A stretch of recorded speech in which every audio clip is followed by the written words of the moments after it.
relationship between a banker and a customer is based on trust. हमारा जो relationship banker और customer का होता है, that's totally based on trust, विश्वास के ऊपर होता है. And we see that in today's world, the banks are considered as a very, very important element for the economy of the country, and it's an effective banking system that paves the way for the proper growth of the economy.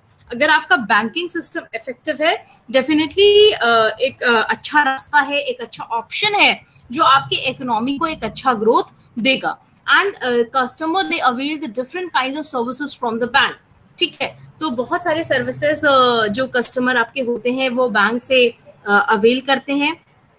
इसलिए बहुत तरीके का relationship भी होता है, debtor का, creditor का, trustee का, बेनिफिशियरी का, एडवाइजर का. ये मैंने आपको लास्ट क्लास में पढ़ा दिया था कि जैसे when a customer opens a bank account with the bank, he fills the form and other necessary formalities that is compulsory. So when he deposits money in his bank account, he becomes a creditor to the bank. ठीक है, जब भी customer अपना bank account खोलता है और सारी formalities करने के बाद जैसे ही वो अपना पैसा डिपॉजिट करता है बैंक में, so he becomes a creditor to the bank and bank becomes a debtor. Bank debtor हो जाता है और जो कस्टमर होता है, जो बंदा होता है जो डिपॉजिट कर रहा है बैंक में money, he becomes the credited. And obligation of the bank to carry further business from the deposits of the customer solely dependent on their own choice. जैसे मैंने आपको क्रेडिट क्रिएशन फंक्शन पढ़ाया था इससे पहले कमर्शियल बैंक का, कि अब वो उसके डिपॉजिट का किस तरीके से यूज करता है, how he is using that money, how he's granting the loans, क्या कर रहा है वो, that totally depends upon the bank. ठीक है, तो जैसे ही डिपॉजिट अकाउंट में हो गया, जैसे ही अपना मनी कस्टमर ने बैंक के डिपॉजिट, तो ही becomes the creditor to the bank और बैंक उसके लिए एज अ डेटर हो जाता है. So this is the relationship between the as a debtor and creditor between the bank and customer. ये लास्ट क्लास में मैंने आपको पढ़ाया था. इसी तरह मैंने बताया था कि रिलेशनशिप ऑफ ट्रस्टी और बेनिफिशियरी भी होता है कि when the bank receives money or other valuable securities, then the banker's position is of a trustee. जब बैंक को किसी तरीके की सिक्योरिटी रिसीव करता है, कोई वैल्यूएबल सिक्योरिटी, तो हमेशा बैंकर की पोजीशन क्या होती है, एज अ ट्रस्टी होती है.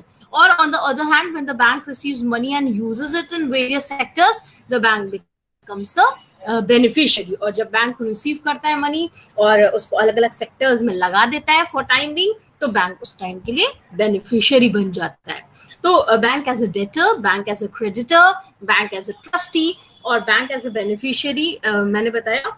And bank as a adviser भी आपके कोर्स में है कि बैंक एज ए एडवाइजर कैसे होता है.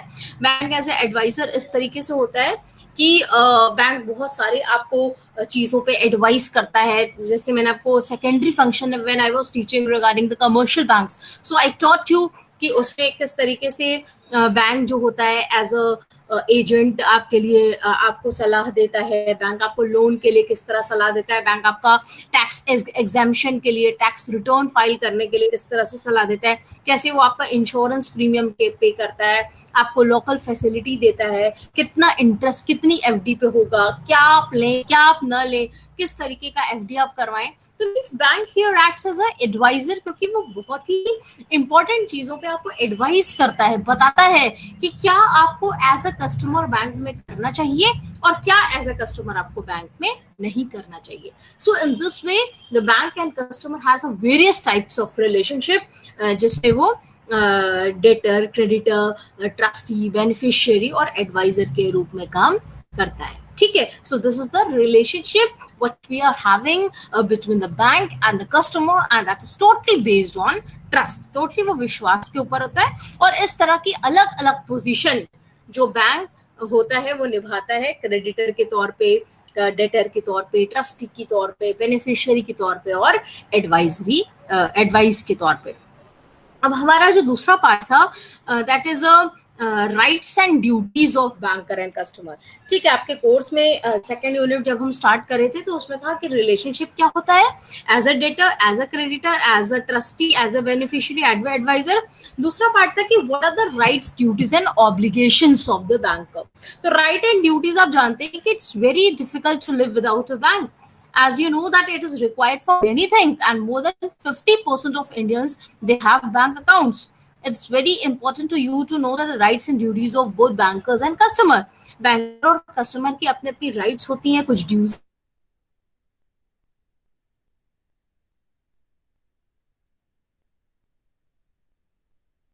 होती हैं, और 50% से भी ज्यादा होते हैं. तो डेफिनेटली आपको जानना पड़ेगा कि क्या क्या तरीके की राइट्स और ड्यूटीज बैंक की होती है. तो नंबर 1 जो राइट होता है बैंक का, दैट्स राइट टू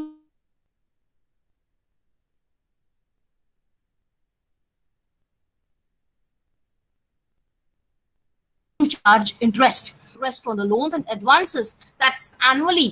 ठीक है, दैट मीन्स कि बैंक के पास पूरा पूरा ये राइट होता है कि जो भी आप लोन ले रहे हैं, जो भी सिक्योरिटीज ले रहे हैं, बिल्स डिस्काउंट करा रहे हैं, ठीक है, किसी भी तरीके का बैंक आपको कोई भी चीज कर रहा है, तो बैंक उसके लिए अपना एक इंटरेस्ट चार्ज करता है, और वो interest monthly, quarterly, semi annually या एनुअली हो सकता है. So this is the one right that bank को होता है, that's right to charge interest.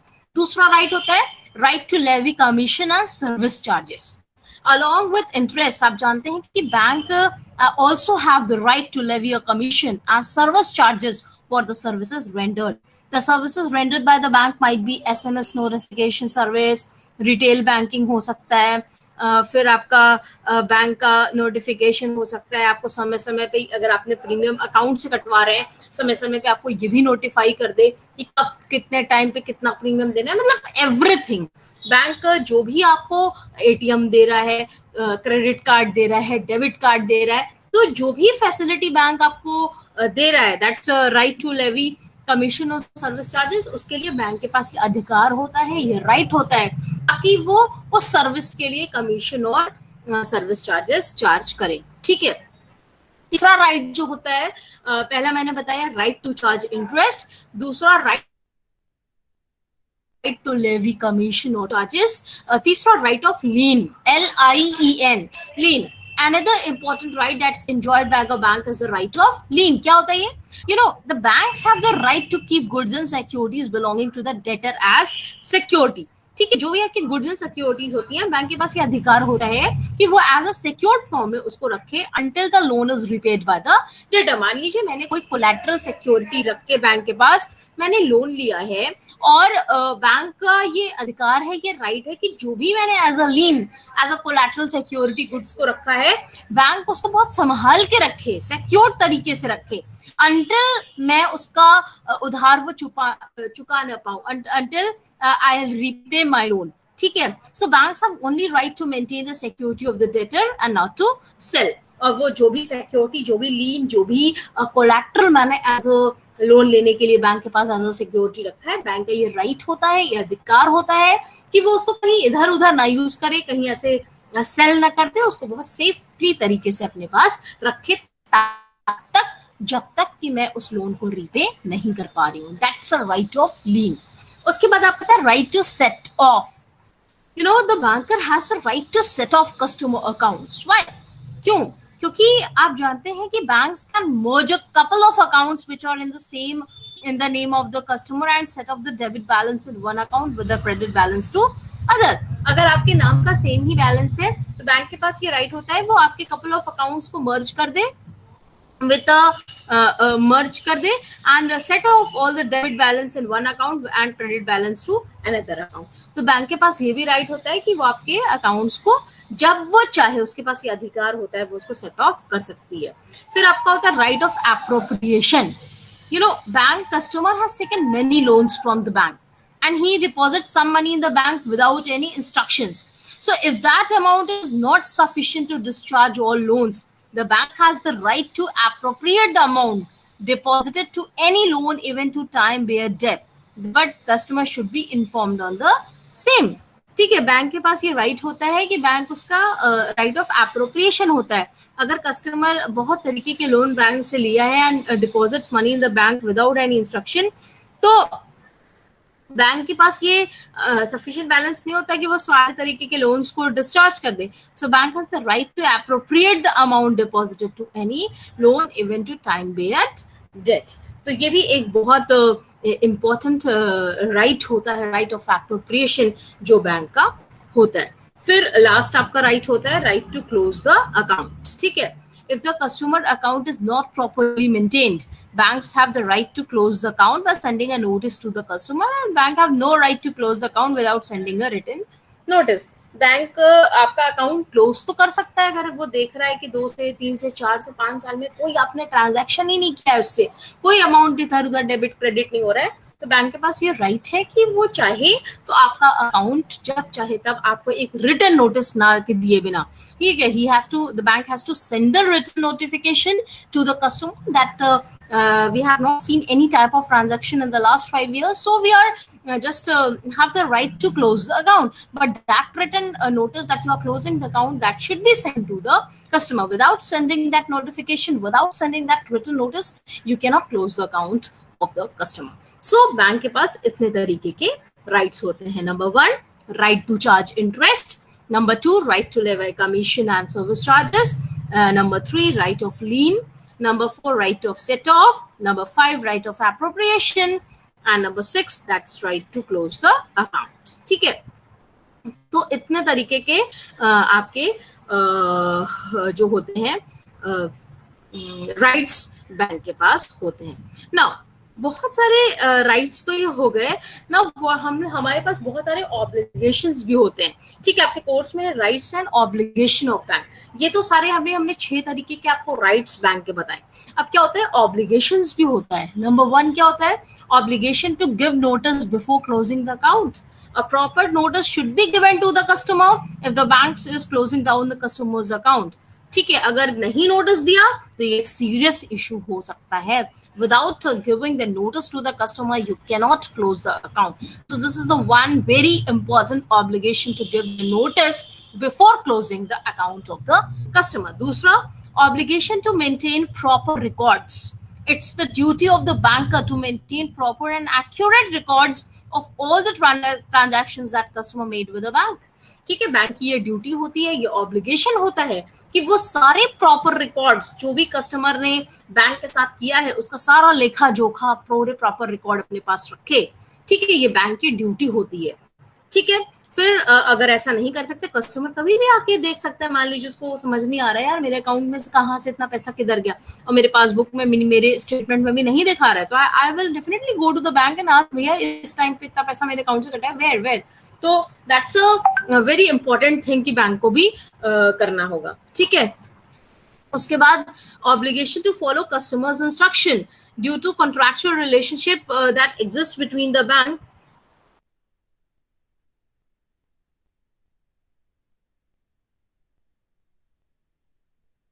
हाँ, ठीक है, तो दूसरा ऑब्लिगेशन होता है, that's obligation to follow customers instruction due to the contractual relationship that exist between the bank.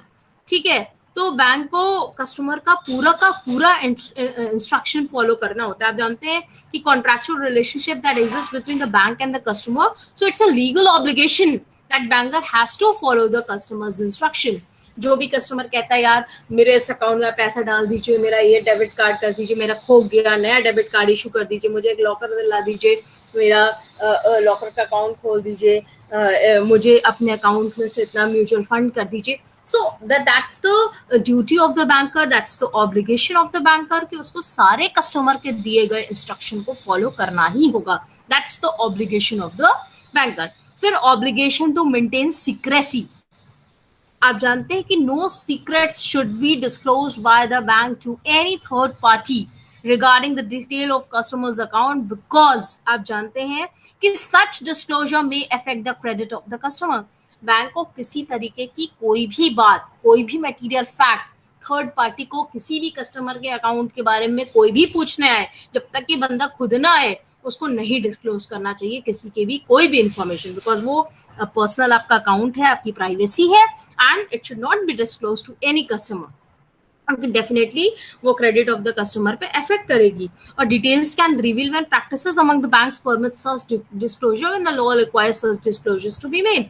अगर डिस्क्लोजर जरूरी होगा तो आप डिस्क्लोज करिए. अगर मान लीजिए कोई कोर्ट से नोटिस आती है, कुछ ऐसा होता है जहां लॉ लीगल फॉर्मेलिटीज जहां करनी है, वहां आप डिस्क्लोज करिए. बट ऐसे किसी से भी बिना पूछे, कस्टमर के बिना आप किसी को भी कस्टमर की सीक्रेसी, उसके अकाउंट के बारे में डिस्क्लोजर ना करिए. Definitely that's going to affect the credit of the customer. फिर ऑब्लिगेशन टू ऑनर चेक्स. आप जानते हैं कि bank is said to be the debtor of the customer. अभी मैंने जस्ट आपको बताया कि अगर हमने पैसा customer as a customer deposit किया है तो आई एम द क्रेडिटर और बैंक हमारा डेटर है. So it has the statutory obligation that it has to honour cheques up to the amount standing to the credit of customers account. Bank has to compensate the customer if it refuses in a wrong manner to honour cheques to its customer. ठीक है. अगर bank ने मान लीजिए check fake दे दिया और आपको लग रहा है चेक कैंसिल हो जाएगा या सब कुछ आपने गलत लिख दिया, तो ये बैंक की ऑब्लिगेशन होती है, बैंक की ड्यूटी होती है कस्टमर को ये इन्फॉर्म करना, बताना कि उसका जो चेक है वो डिसऑनर हो गया है और उसकी वजह क्या है, वापस से आप उस चेक को ऑनर कर ले. मतलब जो भी गलती है वो सुधार के वापस से चेक काट के दे ताकि वो चेक का दोबारा डिसऑनर ना हो. तो ये सारे आपके ऑब्लिगेशंस हैं जो बैंक के होते हैं.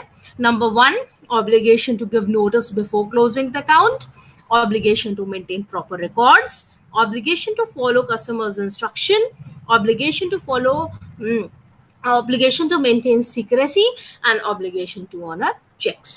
So these were the rights and obligations of the bank, which is very very necessary, and that's a customer banker relationship जो कि बैंक के लिए और कस्टमर के लिए दोनों के लिए जरूरी. कस्टमर के भी अपने राइट्स होते हैं but that's not in your course.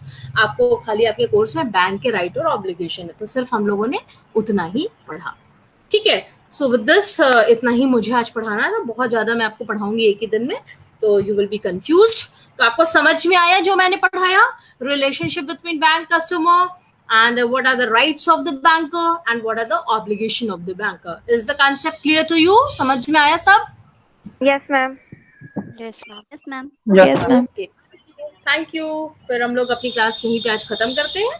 Tomorrow with a new topic. कल मैं आपको डिपॉजिट इंश्योरेंस स्कीम बताऊंगी और नॉमिनेशन पॉलिसी, जो नेक्स्ट पॉइंट आपके सेकेंड यूनिट में नेक्स्ट टॉपिक है. So tomorrow will be discussing with that. Thank you so much students. Thank you ma'am. Thank you ma'am.